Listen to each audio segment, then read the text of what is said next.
ROs और डीआरओज की तैनाती का अदम करार देने का लाहौर हाईकोर्ट का फैसला मुअत्तल। सुप्रीम कोर्ट ने फैसले को हदूद से तजावुज करार देते हुए लाहौर हाईकोर्ट को मजीद किसी भी कार्रवाई से रोक दिया। इलेक्शन कमीशन को आज ही इलेक्शन प्रोग्राम जारी करने का हुक्म वाज़ेह किया कि किसी को भी जमहूरियत डीरेल करने की इजाजत नहीं दी जाएगी।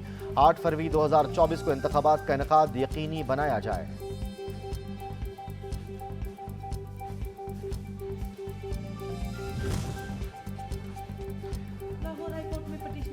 उमैर नियाजी को तौहीन अदालत का नोटिस जारी। हुक्मनामे में कहा गया, बज़ाहिर उमैर नियाजी ने जमहूरी अमल में रुकावट डाली।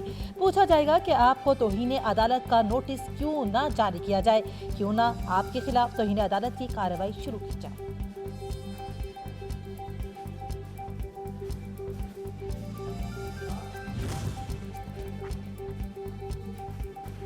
उमैर नियाजी आखिर चाहते क्या थे? हाई कोर्ट अपनी ही अदालत के खिलाफ रिट कैसे जारी कर सकती है?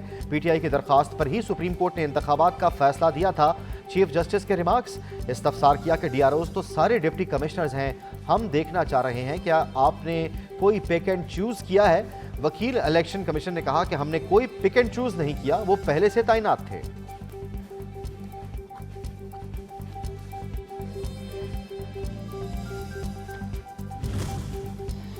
चीफ इलेक्शन कमिश्नर ने चीफ जस्टिस से मुलाकात की। लाहौर हाईकोर्ट के आरओ से मुतालिक हुक्मनामे के बाद आम इंतखाबात के मामले के हवाले से पैदा होने की सूरत हाल पर गुफ्तगू की। मुलाकात में जस्टिस सरदार तारिक, जस्टिस एजाजुल अहसन और अटॉर्नी जनरल अनवर मंसूर भी शरीक थे।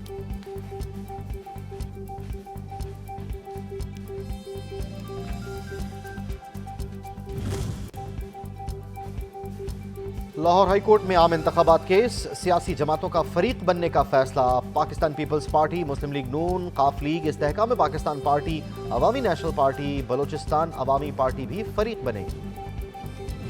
हम इलेक्शन कमीशन की बात पुरस नहीं कर सकते, न उनसे उनकी निगरानी कर सकते। निगरान हुकूमत की निगरानी दर हकीकत इलेक्शन कमीशन करता है, तो हम तो एक तरह से जवाबदेह हैं। अगर आपको इलेक्शन कमीशन के तर्जुमान से कोई शिकायत है तो आप जिस इमारत के बाहर खड़े हैं उनके सरबराह से रब्ता कीजिए। आम इंतखाबात आइंदा बरस 8 फरवरी को शेड्यूल के मुताबिक होंगे। किसी को गलत फहमी में नहीं रहना चाहिए। निगरान वज़ीर इत्तलात मुर्तज़ा सोलंकी ने बता दिया, खदशात का जवाब देने के लिए तर्जुमान मौजूद है। हुकूमत कमीशन से बात पुरस नहीं कर सकती।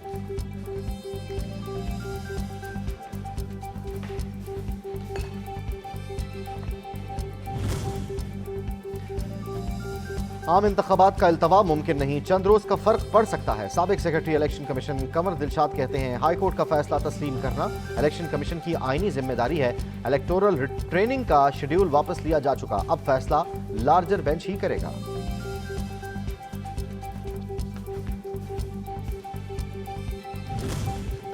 इस्लामाबाद हाई कोर्ट ने हल्का NA 35 और NA 36 की हल्का बंदियां कलअदम करार दे दी। NA 122 लाहौर की हल्का बंदी से मुतालिक केस में इलेक्शन कमीशन को नोटिस जारी, आइंदा समाअत तक जवाब तलब। चीफ जस्टिस आमिर फारूक ने रिमार्क्स दिए, इलेक्शन शेड्यूल का फिलहाल इम्कान दिखाई नहीं देता।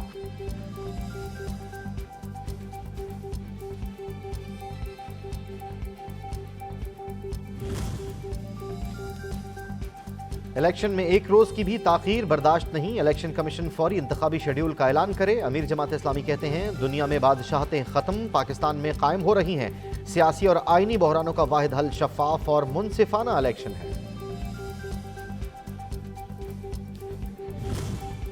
क्या इलेक्शन का कमीशन का किरदार भी सुप्रीम कोर्ट को ही अदा करना पड़ेगा? रहनुमा पीपल्स पार्टी फैसल करीम कुंडली का सवाल। जियाली रहनुमा कहते हैं, हालात जैसे भी हों, पीपल्स पार्टी इलेक्शन वक्त पर चाहती है। न जाने पीटीआई और नून लीग इंतखाबात से क्यों भाग रही है।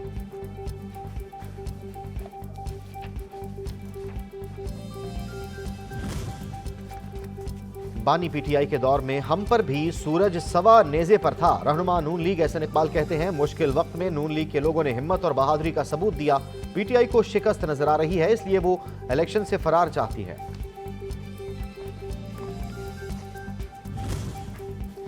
पार्टी की सूबाई क़यादत पर तहफ़्फ़ुज़ात। साबिक़ गवर्नर खैबर पख्तूनख्वा सरदार मेहताब खान ने नून लीग से राहें जुदा कर ली। आम इंतखाबात में NA 16 से आज़ाद हैसियत में इंतखाबात लड़ने का ऐलान कर दिया।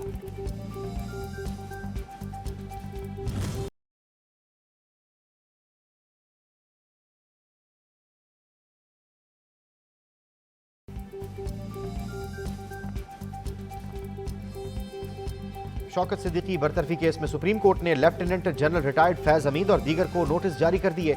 चीफ जस्टिस ने रिमार्क दिए कि साबिक जज ने जिन 3 शख्सियात को फरीक बनाया उनका केस से बराह रास्त कोई ताल्लुक नहीं। समाअत गैर मुअय्यना मुद्दत तक मुलतवी।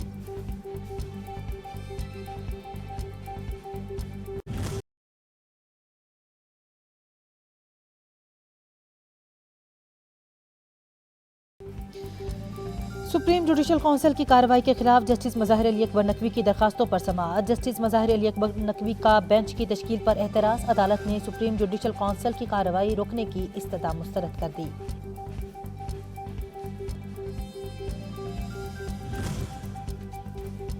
बानी पीटीआई और इंट्रा पार्टी इलेक्शन से मुताल्लिक दरखास्तें। लाहौर हाई कोर्ट ने इलेक्शन कमीशन और दीगर फरीकैन को नोटिस जारी कर दिए।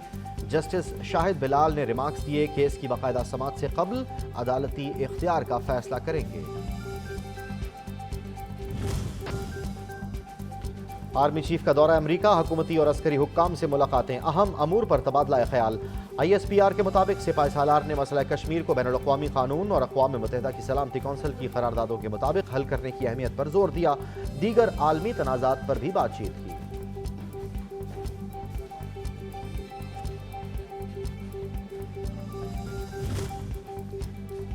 गैर शरई निकाह का केस। इस्लामाबाद की मकामी अदालत ने बानी PTI को 18 दिसंबर को तलब कर लिया। हुक्मनामे में कहा, अडियाला जेल में कैद होने के बायस साबिक वजीर आजम पेश ना हो सके। आइंदा समाअत पर पेशी यकीनी बनाई जाए।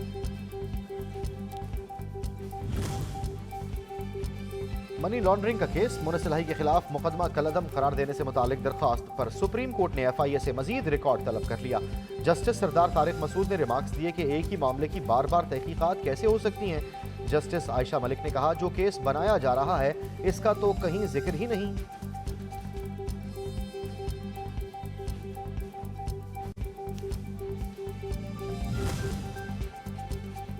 बदनिज़ामी के इल्ज़ामात। रजिस्ट्रार एहतसाब अदालत मोहम्मद इमरान को ओहदे से हटा दिया गया। इक़दाम वज़ारत कानून की खुसूसी अहकामात पर उठाया गया।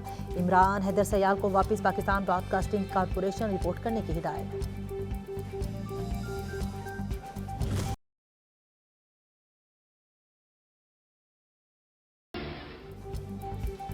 पाकिस्तान स्टॉक एक्सचेंज में मुस्बत रुझान। कारोबार में तेजी।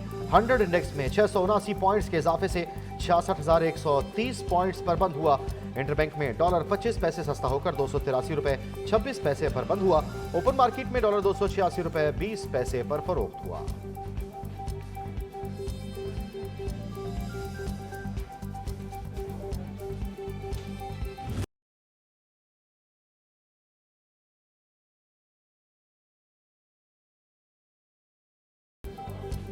सोने की कीमत में 300 रुपए का इजाफा। फी तोला कीमत 2,18,600 रुपए हो गई।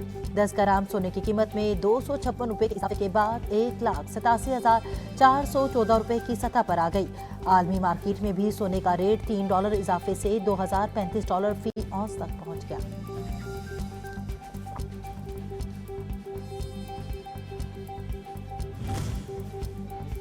सिख यात्रियों को सहूलत फराहम करने का मिशन। निगरान पंजाब हुकूमत ने करतारपुर में TDCP रिजॉर्ट बनाने का फैसला कर लिया। निगरान वजीर आला मोहसिन नकवी ने मंसूबे पर जामे प्लान तलब कर लिया। 50 कमरों के होटल प्रोजेक्ट की मंजूरी दे दी।